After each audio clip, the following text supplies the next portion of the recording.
ഓണം തീർന്നെന്ന് ആരാ പറഞ്ഞേ? ഓണവിശേഷങ്ങൾ ഇങ്ങനെ വന്നുകൊണ്ടിരിക്കുകയല്ലേ. അപ്പൊ നമുക്ക് അത്തരം ഒരു വിശേഷത്തിലേക്ക് പോകാം. ക്ലബ്ബുകളുടെ ഓണാഘോഷ പരിപാടികളിൽ ഏറ്റവും വാശിയേറിയത് എന്ന് ചോദിച്ചു കഴിഞ്ഞാൽ രണ്ട് ടീമായിട്ട് നിന്ന് മത്സരിക്കുന്ന വടംവലി അല്ലെങ്കിൽ കമ്പവലി എന്നൊക്കെ പറയും. പത്തനംതിട്ട അട്ടച്ചാക്കലിൽ വാശിയേറിയ വടംവലി മത്സരമാണ് ഇക്കുറി നടന്നത്. മത്സരം തുടങ്ങുന്നതിന് മുൻപ് ഇരു ടീമും വലിയ അവകാശവാദങ്ങളൊക്കെ ഉന്നയിച്ചു. കേവലം സെക്കൻഡ് കൊണ്ട് മത്സരം തീരുകയും ചെയ്തു.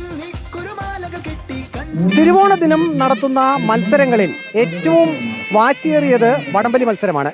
Pathanamthitta Konni Attachakkal arts and sports ക്ലബ്ബും റിപ്പോർട്ടർ ടിവിയും സംയുക്തമായി സംഘടിപ്പിക്കുന്ന ഓണാഘോഷ മത്സരങ്ങളിൽ ഇപ്പോൾ വടംവലി മത്സരം ആരംഭിക്കുകയാണ്. രണ്ട് ടീമുകളും റെഡിയായി കഴിഞ്ഞു. നിങ്ങൾ ജയിക്കുമോ? നിങ്ങൾ തുടങ്ങാൻ പോവാണ്. ജയിക്കാൻ പോവാ.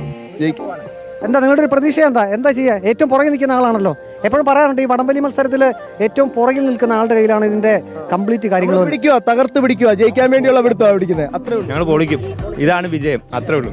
മത്സരം തുടങ്ങാൻ പോവുകയാണ്. അപ്പുറത്തെ ടീമും റെഡിയാണ്. സെലിന്റെ ടീമിലുള്ള ഒരു ടീമും ഒപ്പം തന്നെ അരുണിന്റെ നേതൃത്വത്തിലുള്ള മറ്റൊരു ടീമും റഫറിയും റെഡിയാണ്.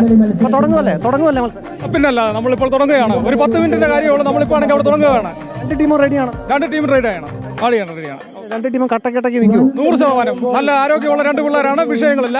രണ്ടുപേരും കട്ട ടീമുകളാണ്. ഇതെന്താ ഇതിന്റെ ഒരു ഈ വടംവലി മത്സരത്തിൽ ജയിക്കാനുള്ള ഒരു സീക്രട്ട് എന്താണ്? ഒരു രഹസ്യം എന്താണ്? തീർച്ചയായിട്ടും ഞങ്ങളുടെ ഒത്തൊരുമയായിട്ടുള്ള ഈ വടത്തിനോട്ടുള്ള ആ ഒരു ആത്മബന്ധമുണ്ട്. അതുകൊണ്ട് തീർച്ചയായിട്ടും ഞങ്ങൾ വിജയിച്ചിരിക്കും. വടവുമായിട്ടൊരു ആത്മബന്ധമുണ്ട് ഞങ്ങൾക്ക്.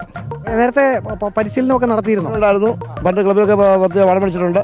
പക്ഷേ ഈ വടം വലി ഞങ്ങൾ ജയിച്ചിരിക്കും. ഞങ്ങൾക്ക് അതുപോലെ ട്രെയിനിങ് കിട്ടിയിട്ടുണ്ട്. ഈ ടീമിൽ ഏറ്റവും പുറകിൽ നിൽക്കുന്നത് ജിമ്മനാന്ന് തോന്നുന്നു. ജിമ്മാണല്ലോ? അല്ല, ജിമ്മാണ്. എന്താ ഏറ്റവും പുറകിൽ നിൽക്കുന്നത്? അങ്ങനെയൊന്നുമില്ല, ജയിക്കണം എന്തായാലും. അപ്പുറത്തെ ടീമിനോടും ചോദിച്ചു, ഏറ്റവും ബാക്കിൽ നിൽക്കുന്ന ആളുടെ കയ്യിലാണ് കംപ്ലീറ്റ് കാര്യങ്ങളെന്നാണ് പറയുന്നത്. ശരിയാണോ? നമ്മൾ എക്സ്പേർട്ട് ഒന്നുമല്ല, പക്ഷേ ശ്രമിക്കും. അപ്പോൾ രണ്ട് ടീമും വാശിയിലാണ്. അവർ രണ്ട് ടീമും ഒരേപോലെയാണ് പറയുന്നത് അവരുടെ ടീം ജയിക്കുമെന്ന്. ഇപ്പം ഏതാനും നിമിഷങ്ങൾക്കകം മത്സരം ആരംഭിക്കാൻ പോവുകയാണ്. പത്തനംതിട്ട കോന്നി അട്ടച്ചാക്കലിൽ വാശിയേറിയ വടംവലി മത്സരം ആരംഭിക്കാൻ പോവുകയാണ്. തിരുവോണത്തിന്റെ അന്ന് ഏറ്റവും വാശിയേറിയ മത്സരം, വടംവലി മത്സരം. സെലിന്റെ നേതൃത്വത്തിലുള്ള ടീമും അരുണിന്റെ നേതൃത്വത്തിലുള്ള ടീമും തയ്യാറായി കഴിഞ്ഞു. മത്സരം ആരംഭിച്ചിരിക്കുന്നു. സെലിന്റെ ടീമും അരുണിന്റെ ടീമും വാശിയേറിയ മത്സരം. അപ്പുറത്തെ ടീം ജയിച്ചു. അതെ, ആ ടീമാണ് ജയിച്ചത്. സെക്കൻഡുകൾ പോലും നീണ്ടു നിന്നില്ലല്ലോ. അടിച്ചു കയറിയല്ല നിങ്ങൾ. സെക്കൻഡുകൾ പോലും നിന്നില്ല. ഞങ്ങൾ പറഞ്ഞതുപോലെ തന്നെ ഞങ്ങൾ ജയിച്ചിരിക്കുന്നു. അടുത്ത തോറ്റ ടീമാണല്ലേ? തോറ്റില്ല, തോക്കാൻ പോയില്ല. ഫസ്റ്റ് റൗണ്ട് കഴിഞ്ഞു. ഈ സെക്കൻഡ് 2 റൗണ്ട് ബാക്കിയുണ്ട്.